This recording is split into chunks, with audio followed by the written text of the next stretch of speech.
Jumlah laporan kasus cybercrime di Indonesia tumbuh pesat jadi yang terbanyak di dunia. Selain pemirsa, cybercrime atau kejahatan siber menjadi salah satu jenis kejahatan yang mengalami peningkatan cukup tinggi. Website resmi Komisi Pemilihan Umum atau KPU dilaporkan dibobol hacker. Kabarnya 204 juta data DPT bocor dalam kejadian ini. Kejahatan cyber saat ini sudah menjadi isu internasional sejak lama, terutama yang terjadi pada tanah air kita akhir-akhir ini. Kasus kejahatan cyber saat ini sudah sering diberitakan pada media-media nasional dan internasional. Dan hal ini bukanlah pertama kali terjadi. Cybercrime sendiri melakukan peretasan data seseorang secara ilegal, mulai dari pemalsuan data untuk melakukan pinjaman online dan menjual data privasi kita kepada organisasi atau instansi yang berbahaya. Beberapa pihak sudah mengalami kerugian yang cukup besar, terutama pihak pemerintah, karena pemerintah merupakan badan atau lembaga yang mempunyai wewenang dalam mengumpulkan data warga negaranya, sehingga resiko yang paling besar dalam serangan dan pencurian data ini adalah pihak pemerintah sendiri. Kebocoran data pemilih muncul setelah akun Jimbo memasarkan 252 juta basis data mentah pemilih 2024 yang diklaim berasal dari situs KPU dalam forum daring Blitz Forum. Akun itu juga membagikan 500.000 data secara gratis untuk memverifikasi kebenaran data tersebut. Data tersebut dijual senilai $74.000 USD atau senilai 1,1 miliar rupiah. Menurut Kompas, dugaan kebocoran data pemilu selalu muncul setiap tahun selama 3 tahun terakhir. Berdasarkan catatan Kompas, pada September 2022, akun Bjorka menjual 105 juta data penduduk yang diklaim berasal dari situs KPU. Sementara pada Mei 2022, akun Twitter atau kini menjadi X yang memiliki username user Under the Bridge menyebutkan 2,3 data DPT di pemilu 2024 dari KPU diperjualbelikan lewat forum komunitas peretas. Selain data pemilu, data milik kementerian atau lembaga dan badan usaha milik negara juga beberapa kali diduga bocor. Pada awal November 2023, situs Kementerian Pertahanan di dalamnya berisi 1,64 terabit data diduga diretas.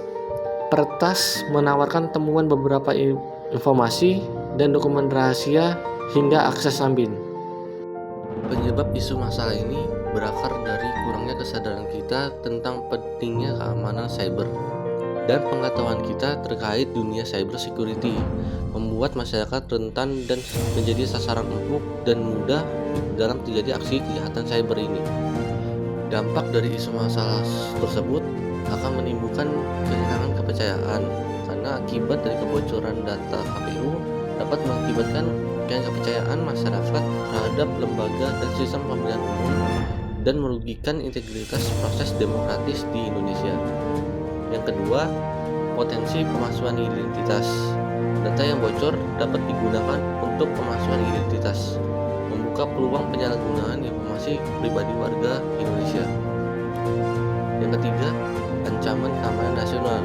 Jika data yang bocor berisi informasi kritis dan penting seperti data personal militer atau pejabat pemerintah, dapat memberikan celah bagi pihak manapun yang berpotensi merugikan keamanan nasional. Dan kebocoran data ini bisa membuka pintu bagi serangan cyber berikutnya, termasuk serangan phishing, ransomware, atau serangan lainnya terhadap infrastruktur teknologi informasi. Yang terakhir adalah jika data pemilihan atau hasil pemilihan berpengaruh, bisa menciptakan ketidakpastian dan ketidakstabilan dalam proses pemilihan umum. Sudut pandang masyarakat terkait masalah sosial ini.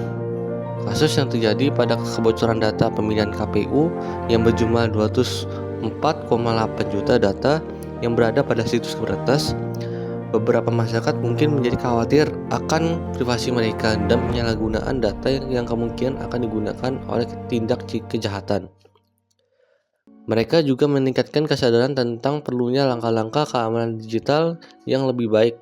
Di sisi lain, beberapa orang mungkin merasa kurang peduli atau merasa sulit untuk melibatkan diri dalam perlindungan keamanan cyber. Selain itu, Sebagian masyarakat juga pastinya merasa kecewa dengan keamanan data yang dimiliki oleh sistem teknologi negara kita yang semakin lemah dan menjadi korban dari kelemahan sistem tersebut.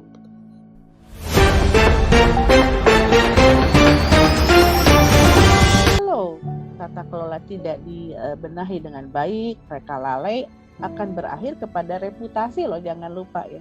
Untuk tahun 2022 mendatang, para pengamat memprediksi serangan siber akan terus meningkat dan Indonesia punya pekerjaan rumah untuk menuntaskan Undang-Undang Perlindungan Data Pribadi, sehingga tidak menunggu serangan terjadi dan viral dahulu baru kemudian ditindak. Jadi, bagaimana cara masyarakat dalam mengantisipasi dampak sosial tersebut dan bagaimana cara kita atau hal-hal yang bisa kita lakukan dalam berkontribusi untuk mengatasi masalah sosial tersebut. Yang pertama, yaitu kita dengan tidak menyebar dan memberitahu informasi kita secara sembarangan, terutama kepada orang yang baru kita kenal. Kedua, kita bisa lebih memperhatikan data kita dengan memberikan keamanan ekstra pada kode sandi dalam memproteksi ancaman kejahatan cyber.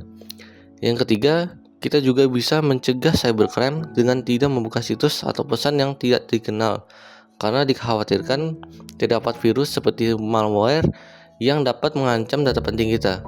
Yang keempat, kita dapat mengganti password kita secara berkala setiap 6 bulan sekali dengan mengkomunikasikan angka, huruf, dan simbol.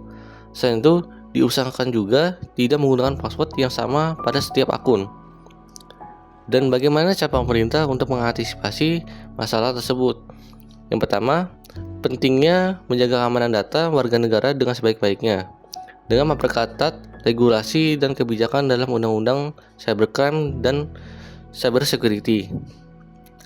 Dari studi kasus tersebut, perlu diperhatikan bahwa lembaga dan instansi pemerintah harus lebih mengupayakan keamanan data, memperhatikan data pengguna masyarakat agar tidak jatuh ke tangan yang salah. Lembaga pemerintah seperti Kominfo harus lebih jelas dalam memberikan penyuluhan dan sosialisasi kepada masyarakat agar kejahatan cyber dapat dikurangi dan dicegah.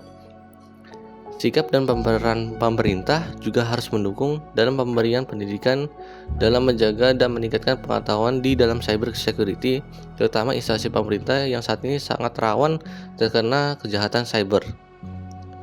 Untuk mencegah penyalahgunaan data pemilu, KPU didorong untuk melakukan audit forensik serta mengubah nama pengguna dan kata sandi sistem informasi KPU. Kita sebagai generasi muda yang melek dengan teknologi harus berupaya menyadarkan dan mensosialisasikan terhadap pentingnya dalam menjaga keamanan data pribadi kita masing-masing. Jadi, mari bersama-sama peduli dengan keamanan cyber. Pemahaman dan langkah-langkah perlindungan di dunia digital sangat penting dengan meningkatkan kesadaran kita dalam mengambil tindakan preventif. Kita dapat melindungi data pribadi dan bersama-sama menciptakan lingkungan online yang aman. Maka, ayo bersama-sama menjadi bagian dari solusi untuk menjaga keamanan cyber.